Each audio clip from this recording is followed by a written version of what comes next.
My name is Roselyn, and I'm here with my gorgeous, beautiful co-host, Cindy Parker. And we're here today with Get a Grip Las Vegas. And we're very fortunate, we're at the incredible #1 Tommy Rocker's venue. They've donated it to us today. And today, we are really, really lucky to have the most gorgeous young lady, Julie Johnson. And Julie is the CEO, is that right, Julie? Executive Director of the Paralyzed Veterans of America project. And we're going to find out a little bit about that today because I think it's very, very important, obviously. So, Julie, tell me a little bit about us first. Are you a Las Vegan? Did you actually be born here, or? I've been in Las Vegas since '81. I came here with my parents when I was 12, so wow. Go back east. And what inspired you to get into this movement?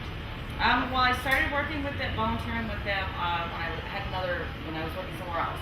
Okay. And then after that, I just went there and started volunteering, and I volunteered for 6 months, and next thing you know, I was their office manager, then worked my way up to executive director, and so here I am 14 years later. 14 years later.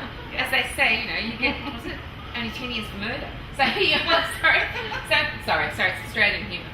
So the situation is then, do you have veterans in your family or in your network of friends? I do. Inspired you? My brother is 26 years retired Army. Wow. My dad and my grandfather, so on and so forth.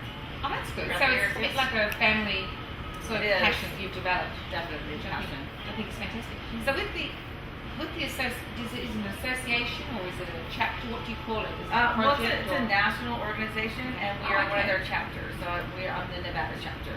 Okay. And what sort of things do you actually do for the paralyzed veterans? Well, we have an office over at the VA hospital. We have another one that's an administrative office where I work out of. So we help them with their benefits and claims and working their way through the VA system. Okay. So they are getting the medical needs and supplies that they need so desperately. And then we also help with the disabled community when it comes to sports and recreation. We community partner with them, so it's not like we're duplicating stuff. Yeah, and I think that's interesting because off camera before we came on, I was talking to Julie about the sort of things that she helps with, and Julie, you mentioned about the Olympic Games. Well, yes, we just had the National Veteran Wheelchair Games in Salt Lake City this year. Yes. And over 650 wheelchair veterans were there. And how did we go? How did Vegas go? Well, we had a small but mighty team of 3, and we came back with 9 gold medals, 2 silver medals, and 2 bronze medals. So and 3 people.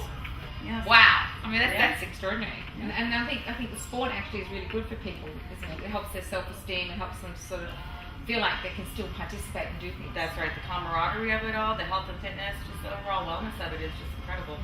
All right. So Cindy is a big supporter of everything that's veteran. As you can see, she's got this incredible dress on today, and you belong to a lot of organisations and you set policy and all sorts of things. I do. So, and actually, and Julie and I were together today. We were together at the Veterans Summit, and it is a small world because we saw each other there, and then we were coming here today. The veterans, they need help, and I was watching TV I think it was Saturday, where the Vietnam veteran received the Medal of Honor, and he was a Vietnam veteran, and it was interesting because no soldier is never left. Ever. You take care of all the soldiers. We as citizens, I love saying the Star Spangled Banner, singing it. I love the Pledge of Allegiance. But in your heart, and I can see in Julie's eyes, sparkle when we talk about what she does. Please tell the audience today, is it a 501c3 and where do the funds go? And one of the most important things to my heart is you are in Nevada, you're taking care of the veterans in Nevada, but tell them about the 501c3 and the percentage that actually goes to our veterans. We are 501c3, and 81 cents of every dollar earned goes to our veterans. 81 cents. That is amazing. That's extraordinary. Yes. Amazing. And I try to strive for it to be even more, but that's where we're at right now. So you pretty much work for nothing.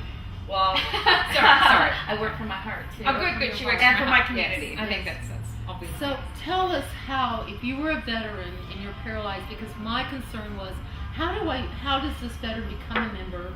How do you assist them, and how is it determined on who gets the benefits? So they would be paralyzed, quadriplegic, MS, ALS, anything as long as it affects the spinal cord. they would become one of our members. Where do we find them? I mean, either they know about us from the first time they were injured and they've had bedside visitation from our organization, all the way through going to the spinal cord clinic and finding out about us. We specialize with their injuries and illnesses, so we know what needs to be filed through the VA system. And what sort of help do you need?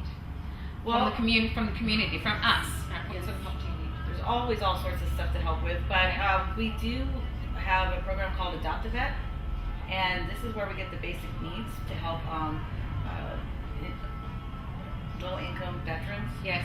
get the basic needs such as socks and underwear and toiletries and food. And it started as a Christmas program and has grown to a year-round program. It's been really taking off. I think that's commendable. I don't know what you do. I mean, I love it when I open up a brand new bottle of shampoo, right, or a new packet of socks. That really does it. I mean, it sounds really crazy, but think about it yourselves, how important it is to us. So just think how amazing it would be to a veteran who is paralyzed and has no real means of self-support. So to get these little tiny gifts must be an extraordinarily rewarding to them and to you to actually make it available. And it's also, we also work with other groups in our community as well. So it's not just our paralyzed veterans, but it's low-income veterans throughout our communities that are needing these. So We raised 4,500 sleeping bags for the homeless veterans about 4 or 5 years ago. And it was such a success that what I would like to do in Roz is put on a campaign. I made some phone calls. We would like to put on a socks campaign. Okay, Vegas, we're going to get a grip on this.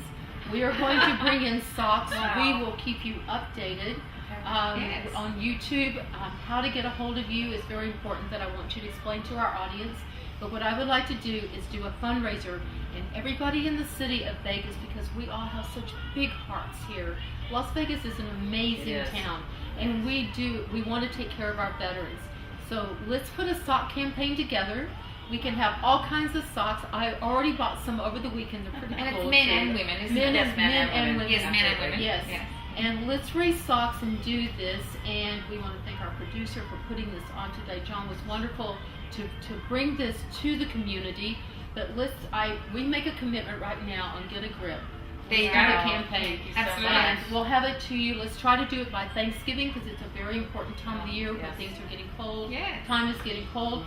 Tell us where we can send donations in to Paralyzed Veterans of America, because we know that you are assisting. Is that correct? So you assist these veterans in to go to the Veterans Hospital. Explain that one more time so we know how they get assistance.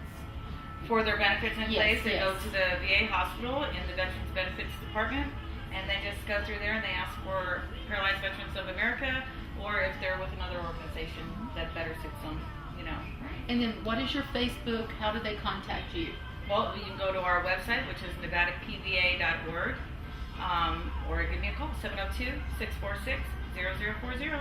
So if you zoom into the beautiful banner behind us, right, you can actually see NVPVA.org, and the telephone number again is 702-646-0040, and that's my best American accent. And we have a lot of veterans here that we want to take care of every veteran that has gone out and fought for us. And I have to say, at the summit today, it gave us a whole new perspective on with our veterans coming back, and they can't walk or they're paralyzed, and their families are having to take care of them. And there was this one statistic today. There are caregivers, and there are 5.5 million caregivers to these veterans that are paralyzed, they've been injured, they are missing a leg, they're missing arms, and these caregivers are their spouses. And I just got children that are taking care of them. But for someone like you to go out and help process, because they need someone to help them find a way to find how to get the money and how to get help. And Julie, we want to thank you. So Vegas, we've got a grip today, and we thank you. Is there anything else that you would like to tell the audience that? I just want to say thank you to you two. You're so beautiful and sweet to do this, and John, and just get out there and help. You know, anything in your community helps, whether it's with our organization or another. Just And we are serious about the socks. I mean, Yes, we and are. what I think John will probably agree with, because we're going to dob him in anyway, which is what we would say in Australia, not nominate him, is that we will do another filming, right, of the actual project, and I really would like to fill the entire maybe Tommy Rockers with socks. That would be amazing. So please help us out. And thank you, Vegas. We love you. Thank you.